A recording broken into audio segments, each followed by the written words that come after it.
All right, so the next movie I watched in February is one I had was really looking forward to see. It was in 2020. Yeah. I early in the year, I did a video where I said, "Here's my top 5 most anticipated movies of this year." Yes. Then the pandemic started, and a lot of them got delayed into subsequent years. Yes. One of those films was Promising Young Woman, which I finally saw. I haven't seen it yet, and I'm so looking forward to it. But Okay, yes, so I can't wait to I'll I'll be spoiler conscious. Thank you. So it is super good. I really enjoyed it. I'm very glad I finally got to see it. Is it on anything? Yeah, it's on. It was on HBO Max when I watched it. I'm gonna take a look just to see. Okay, continue. It is for those who don't know what Promising Young Woman is. It is a what I would describe as a darkly funny subversion of the rape revenge film. Yeah, it's on a lot of things. I can watch it. Okay, good. Okay, yeah. So, if you are a fan of the rape revenge genre of film, I would recommend Promising Young Woman because it is a wonderfully sharp and funny subversion of those tropes and that recipe for film. And if you are understandably not a fan of the rape revenge genre of film, I would also recommend this movie because it's not, despite how it's marketed, it's not actually a rape revenge movie. So the various tropes of the rape revenge film are not present. So anyone who's put off by graphic scenes of sexual assault and rape, or bloody, murderous, righteous vengeance scenes and things like that, that's not what this movie is, despite how it's marketed. Interesting. That's really it's great characters, great performances, very, to me, very funny. I mean, humor is subjective, and it is some really dark humor touching on some very uncomfortable subjects. So your mileage may vary, but I really found it a very funny, very satisfying, moving movie, even though the ending is, I think there's going to be a broad range of reactions to how the film ends. I really like the way the film ends. Does it? Here's my question, without giving anything away, because I'll watch it this month because it's something that Jeremy and I both really wanted to watch. Does it have an ending? It does. Okay. It has a decisive conclusion. It does. I think there are some viewers who are not going to like the ending for one reason or another, which I think those who've seen the movie understand what I'm talking about. But I do think, I don't think it's the only way this movie could have ended. It's definitely a choice, but it is one that I found narratively satisfying.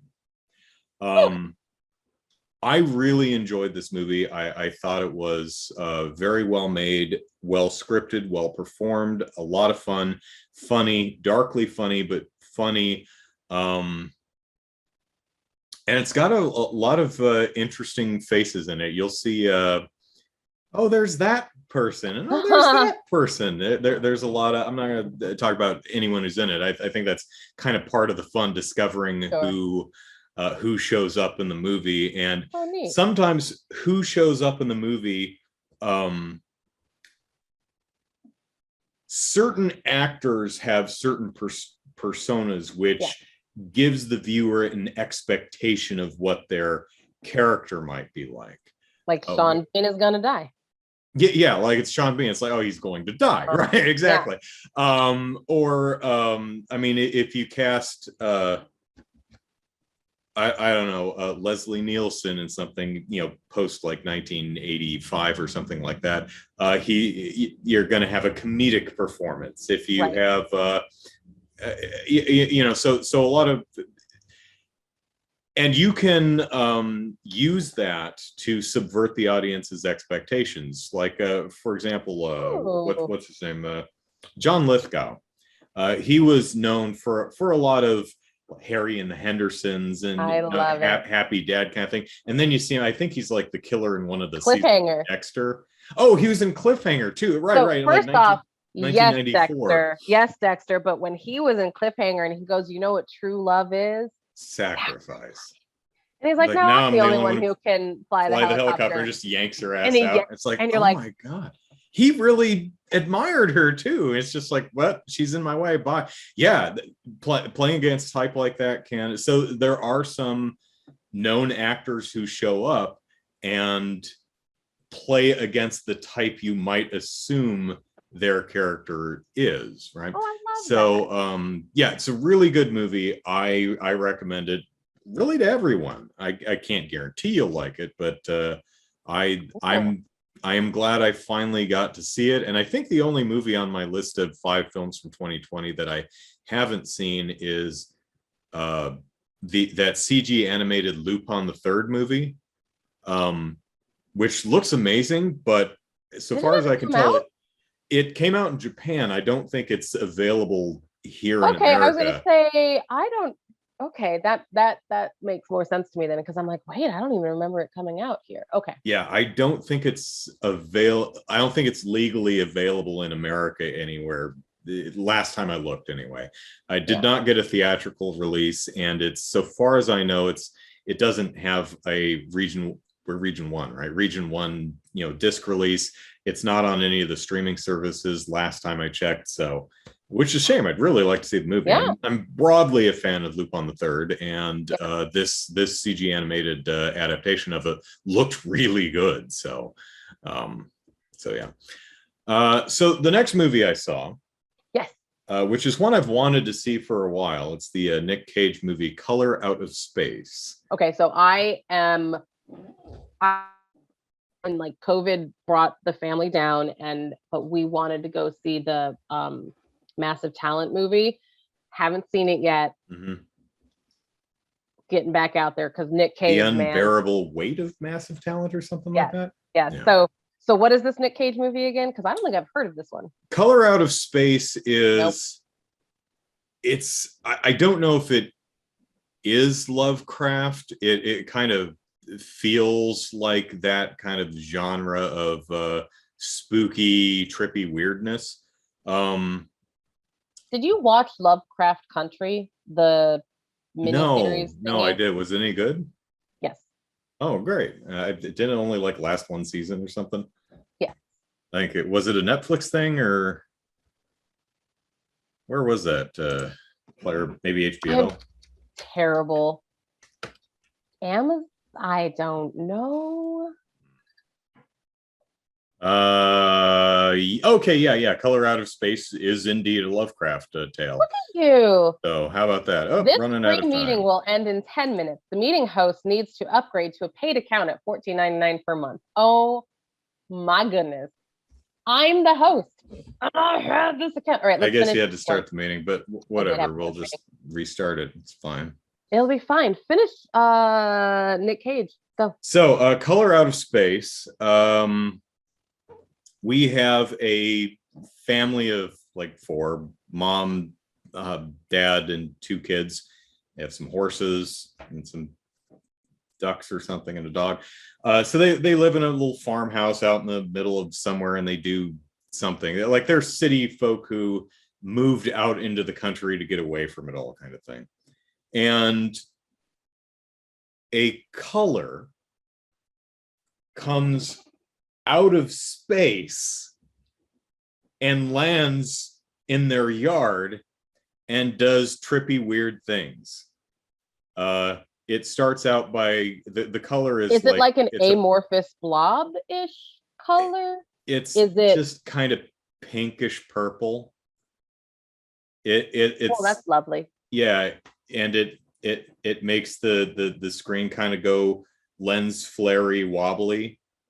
Everything's, you got a kind of a filtered pink looking thing with lots of lens flare. It's not a physical embodiment, it's a color.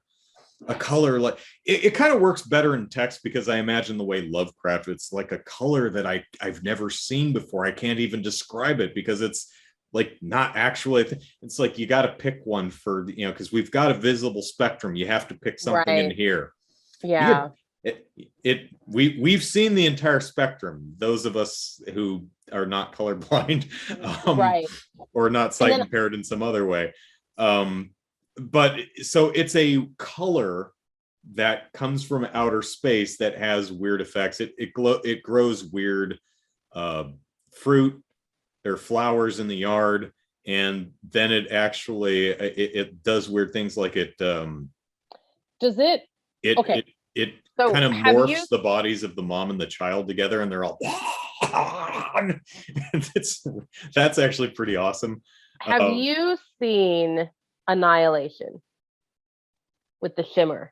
Yes. So is it like that? It's just in the air, the colors is there, or does the color shimmer actually actively, like in the abyss, does the color actually morph into like it's hard to describe, because the water noodle in the abyss is a tangible physical thing that's moving through space. Right. The shimmer in Annihilation is an actual physical barrier that they have to push through, although everything inside the shimmer is affected by the shimmer, but the color is more, it would be more, imagine if it were lightly foggy, such that you could still see across the yard. Okay. But if you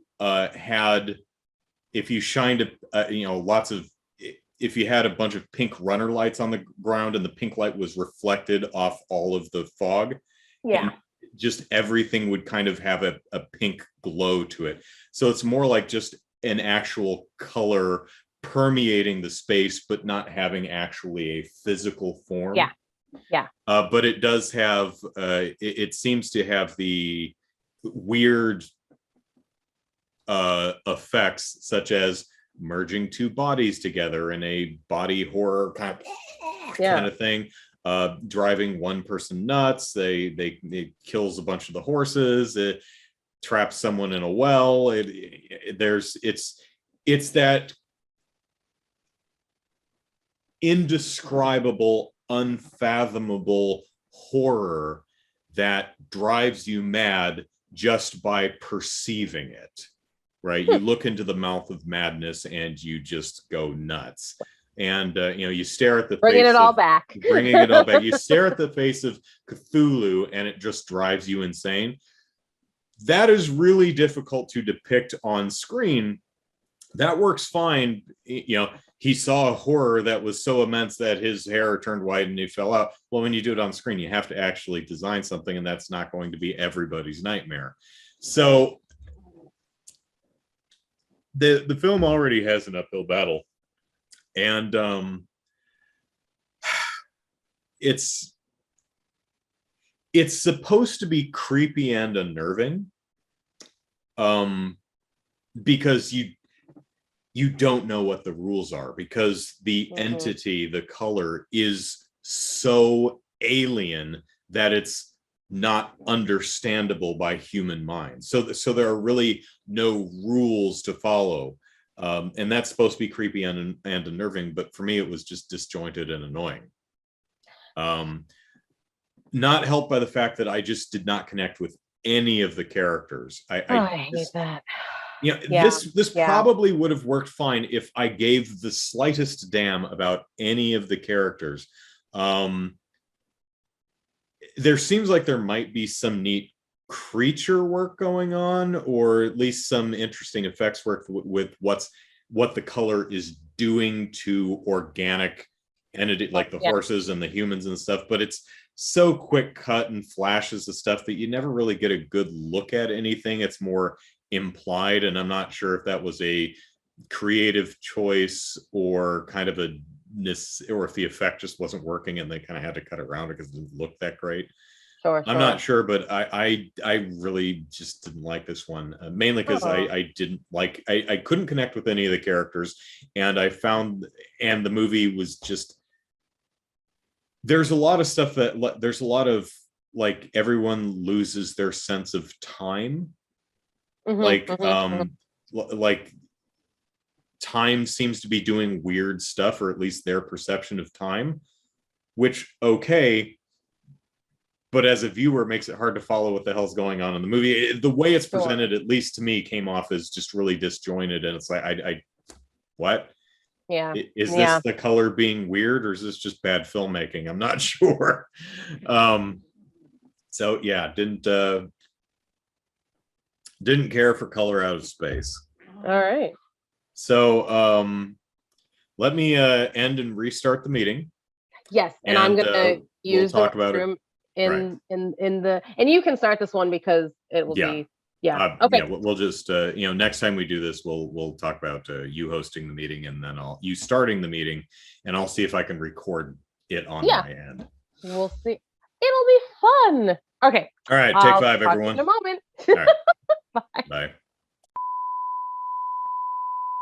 There you go. Let's see if we can get through a couple more. There you go. So it is your turn. It is my turn. Okay. Yep. So we'll talk about nope. The first movie I saw in the theater in February was Uncharted. That's actually one of mine too. So okay. So yes, this is all true. Here's the funny part. And so I mentioned this at the beginning of our recording, how when you don't like something, you don't remember it. So the other day, I kid you not, this was the beginning of last week. Jeremy, like Uncharted, I think just came out on streaming or something. And Jeremy was like, oh, we got to go see it. We have to see that. We wanted to see that. And I went, honey, we've seen that. And he's like, no. And he got very angry. And he's like, maybe you've seen it, but I haven't seen it. And I was like, we went together to see it. And I promise you we did. And in my head, I'm like, I understand you, because if you've seen the trailer, you've seen the movie. Yeah. Yeah, and so this is what I remember of it. And like, maybe you can shed some light since this is one of yours as well. So were you right? Had you seen it, he just completely forgot the movie.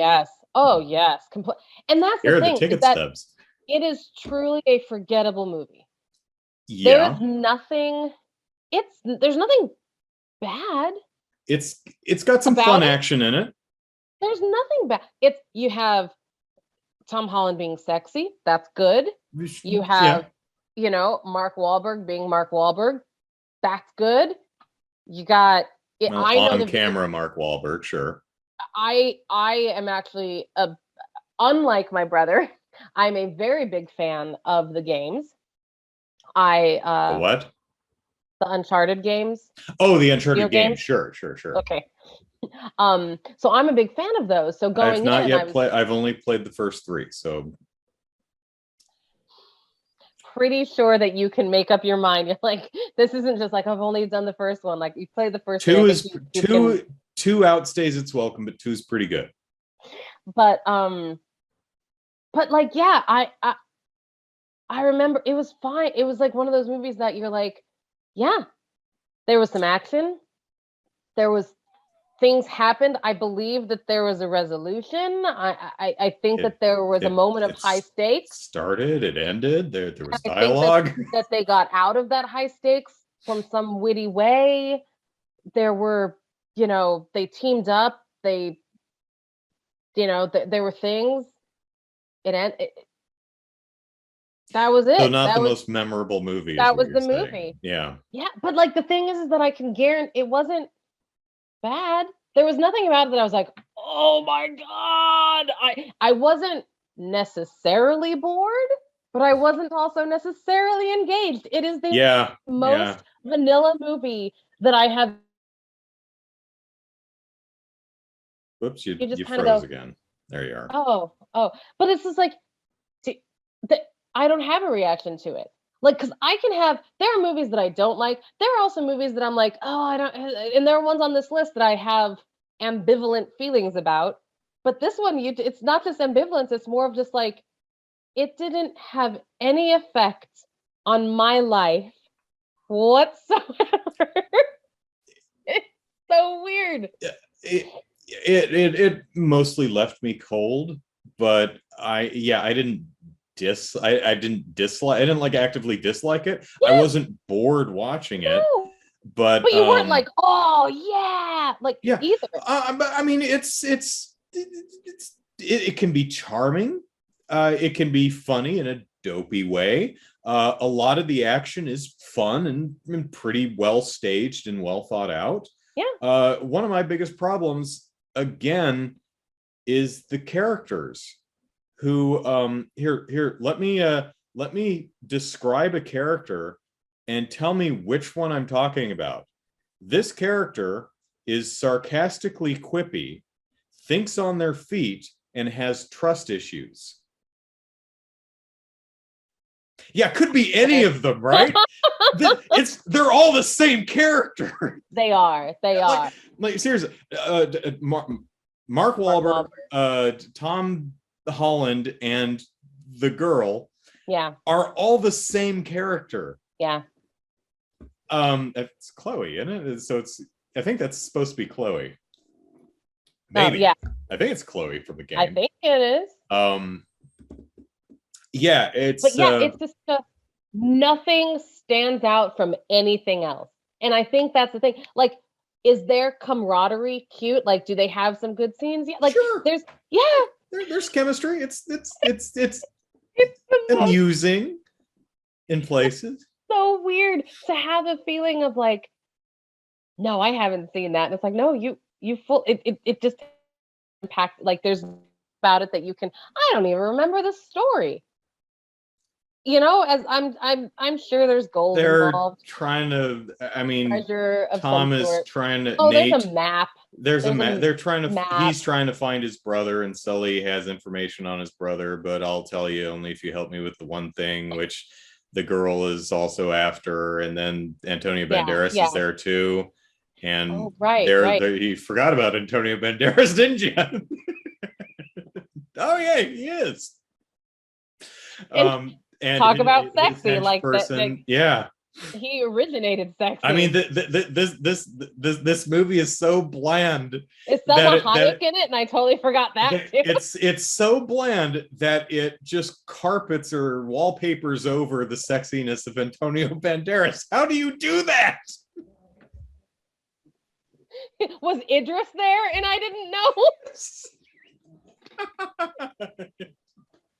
It's like you have all the sexiest people in the world in this movie and no one remembers. It's because the movie's just so bland. And again, it's not bad. It's just kind of bland and forgettable.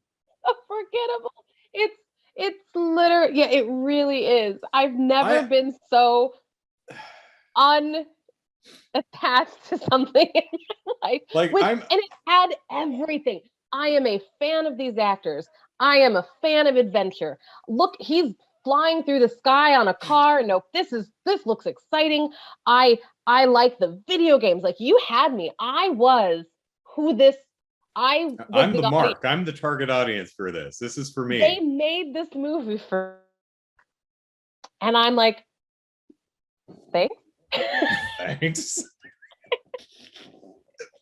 It's like when someone gifts you something for Christmas or your birthday or something, and they're clearly so proud of it and put a lot of thought and effort and maybe even expense into it, and it's just the dumbest damn thing that you have no use for, and you don't know how to tell it. You're like, thanks. I don't know why you thought you would get me this, but do you remember Germany? I've never been there. White electronic cat that our father got me. Oh my God, yes. That creepy thing. Why? What? You know, I go shopping and I see, well, there's a Kelly thing. I got to get that for my sister. Dad doesn't have that superpower, apparently. That is that gift. Yeah. That it's like, I wanted a cat I couldn't have one because I lived in New York. Mm-hmm. So he got me this $80 Animatronic weird monstrosity. animatronic monstrosity that was white with blue eyes, and I named it Germany, obvious reasons. And it and you can't cuddle with it because it's stiff. It's an armature filled with a bunch of motors and batteries, and yeah, it it's was. and it's just covered in just like this cheap taxidermy fur that's not soft, and Mm-hmm. it's creepy and not cute. And I Yeah, don't. I that mean, was. I've seen you've seen those. They're like mantelpiece decorations that are like a cat curled up that Yeah, looks like it's sleeping and just kind of breathes and purrs. Those are adorable. yeah. I don't know I what he have a was real thinking with one this. somewhere now. Yeah, But yeah, no. Anyways, but yeah, it's that. Yeah. So, anyways, Uncharted. Uncharted. I mean, I may have thought the third game was just absolute garbage, but at least I remember it. You know. And interestingly, that plane sequence where he falls out of the back of the plane with the netted cargo trailing it, that's straight out of the third game. Yes. Oh yeah. So Yeah. luckily he doesn't land in a desert and have to walk around aimlessly in the desert for like 15 damn minutes. And it's well, God, that's a boring sequence. I do remember while watching the movie having those moments, and I'm like, oh, that's straight from the game. The game lovers will love this. Mm-hmm. And yet I still walked away going, I don't care. Yeah, like it, and that's the thing, because I remember thinking, like, because Jeremy hasn't played the games, and so I remember going, this will mean more to me than it does to him, and yet it still didn't change any. Anyway, so it's, but like it's so weird that a movie is able to do that, because it really did. You, like you said, it's a sequence straight from the game, and yet I already saw it was in the game. Well, realize that's a pretty good action sequence, though. I think it's well conceived and shot and fun. As I said, some good action in the film, but yeah, just again, film just did nothing for me. Did nothing. Which is why I'm not going to the drive-in to see Doctor Strange and the Multiverse of Madness paired with Uncharted, because I already saw it. I don't want to see it again. Pair it with something else. What are you looking at? She just came out the back of her litter box, and she's never done that. So I'm wondering what she was doing in there. Wait, there's two entrances to the litter box. There's the front and the back. Well, it's a pan.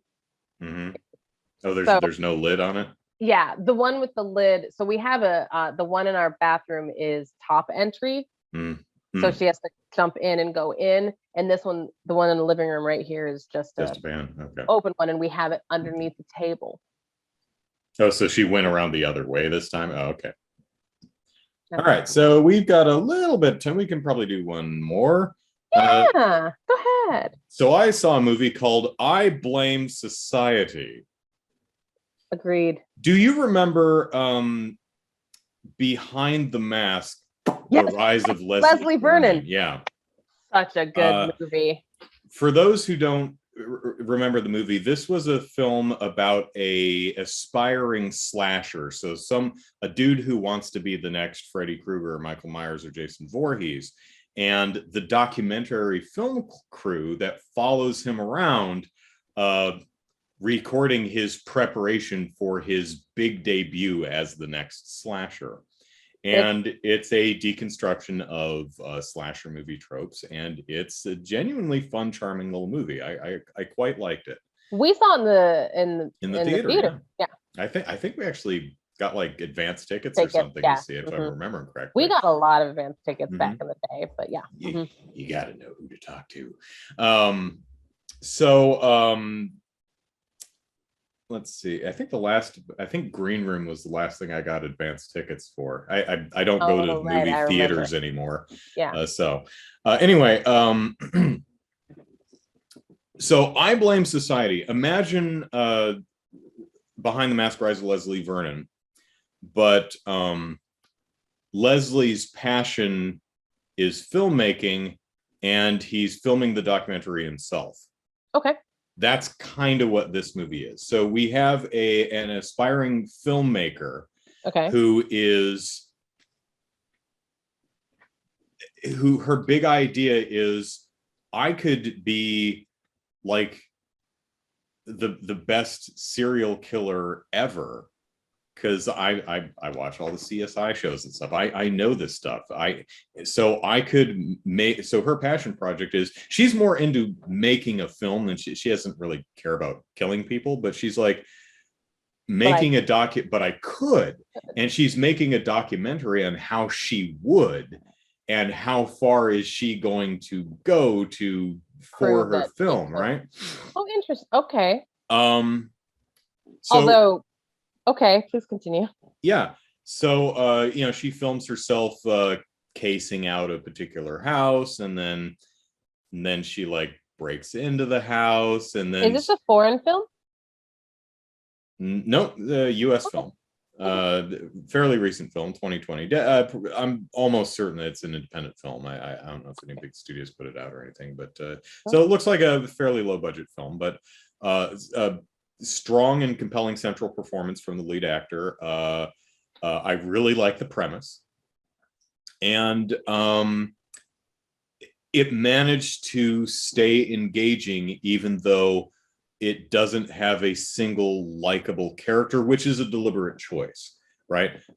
Where our central character is someone who will happily murder people in order to make a point that she can do this, and for, you know, furthering her career, because she's having trouble breaking into the industry, and she's done some, you know, avant-garde films and stuff like that, and she's pitching to two oblivious dude bro producer dudes who just don't really care, and they're like, you know what, if you shoot this thing here, she wants to make her own stuff, so she's trying to create a reel that will really impress them.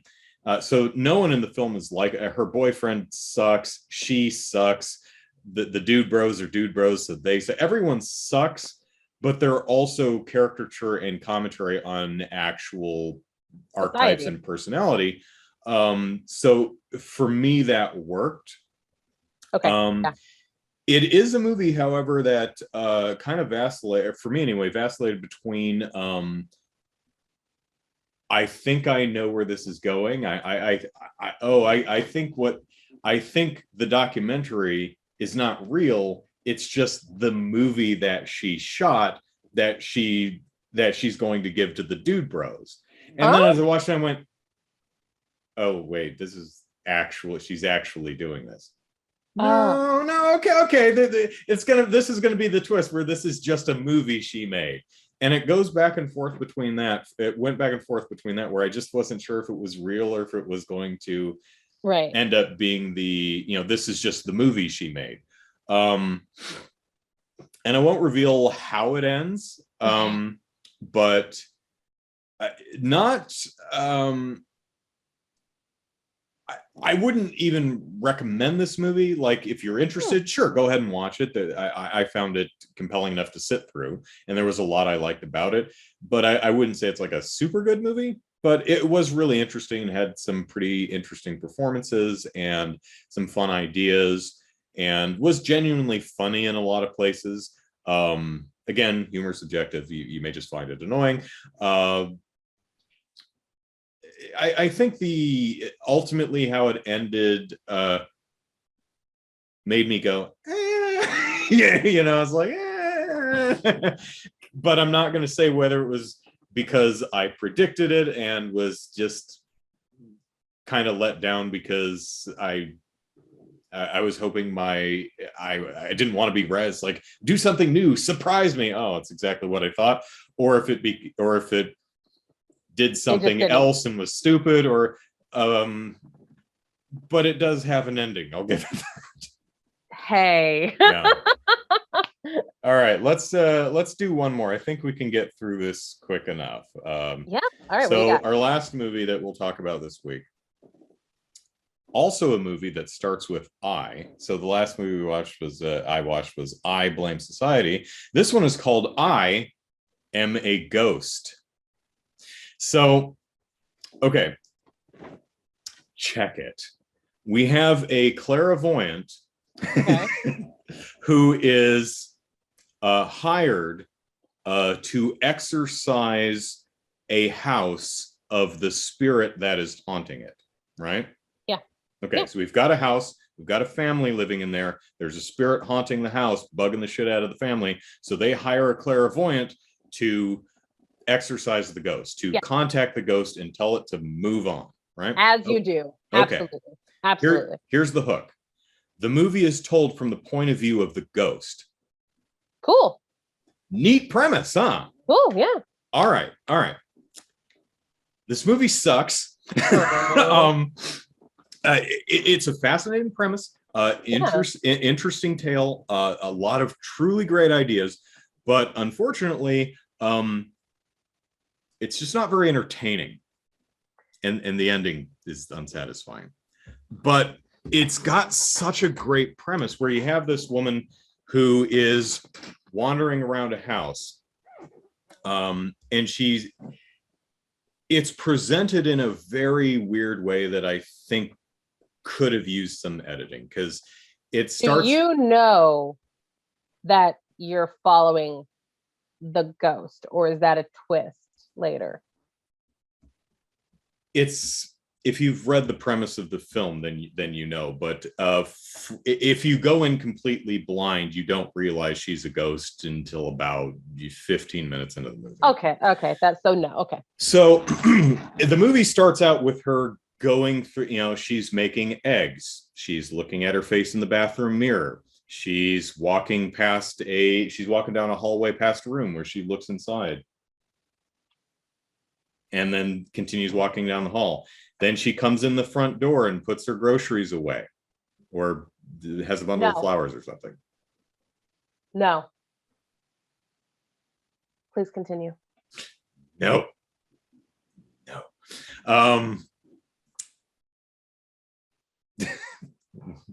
What are we? Oh, that's the cat. Is that a refrigerator? What is she standing on? We have a new mattress. Oh, it's a mattress up against the wall. Okay. Old mattress, and she likes up there, which is fine, but she wants to play. She wants to get the flower, right? Uh-huh. Mm-hmm. Yeah. We're watching you, Olivia. Uh-huh. We see you up there. We see you. What? I'm not doing anything. Okay, no one's going to pay attention to anything I say now because there's a cat on the screen. So the movie starts out with these little vignettes of her doing stuff. Then those vignettes repeat. And then they repeat again.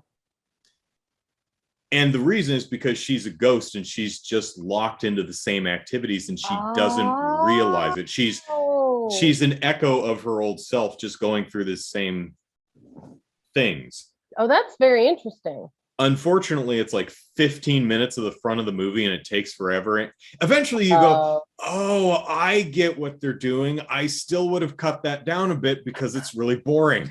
So she's in a loop of perpetuating. Okay. Yeah. So when she enters a room, she hears a voice and it's the clairvoyant trying to contact her.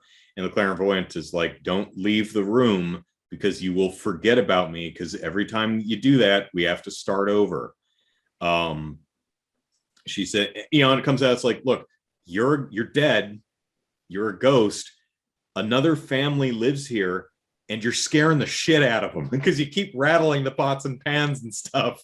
Because when she's in the kitchen making her eggs, she's rattling pots and pans. She's like, the sink is turning on when she's in the bathroom. There's weird stuff happening. Sad. Yeah. It's a fascinating premise. It's just a boring movie. Okay. And then there's the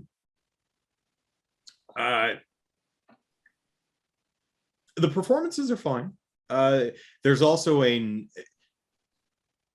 the story is pretty good too, because I won't spoil it. There's actually a twist as to why she's stuck and if she's alone or not, and how she actually died. These are reveals, and I like what the actual story is. Okay. The movie's just boring.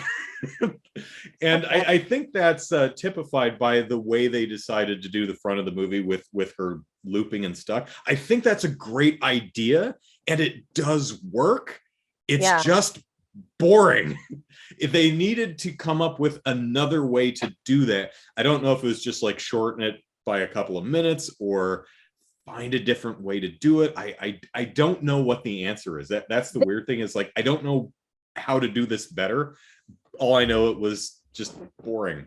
This reminds me of Colossal, only in that when you and I went to see Colossal, we were like, whoa, not good.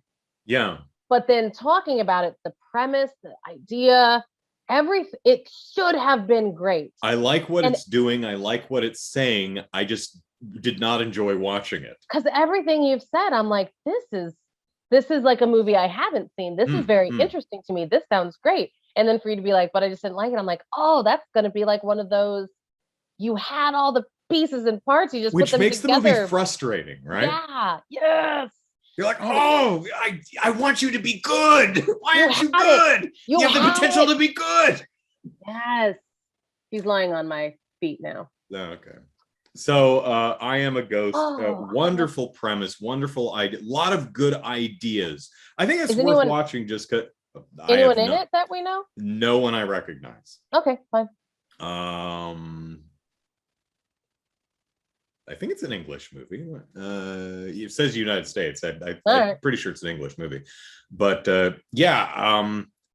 I feel funny about recommending something that ultimately I found kind of boring to watch. But it really, if you're the kind of film connoisseur who can, even if a film is ultimately not successful in the sense that it's an entertaining film to watch, but you can still get a lot out of it from an artistic standpoint. Like you really appreciate good art direction or good performances or wonderful story ideas, even if they aren't realized in a workable or entertaining way, you still, as a viewer, find value in that. I would recommend the film. It's boring. Good. It's boring, but there's a lot of really interesting things in it, and it's one of those films that you're probably not going to enjoy, but if you have a like-minded person who's seen it or to watch it with, I think it's going to be a really fascinating movie to talk about. I love that. So I love that. I do enjoy that part of film. Mm-hmm. Just if it creates a conversation, sometimes I think that maybe that's the. Like Colossus is a great example. I had more fun talking with you about it and reading various reviews and opinion pieces on the film and then discussing that with you than I really did actually watching the movie. So yeah. All right, that's where we're going to call it for this week. I have Sunday stream video game stuff to do. So hi, Olivia. And I hope you all enjoyed our movie discussion and maybe found some fun ideas for films you want to check out. And we'll be back with you with some more monthly movie mini reviews in subsequent weeks. So take care, everyone. Bye-bye. Bye.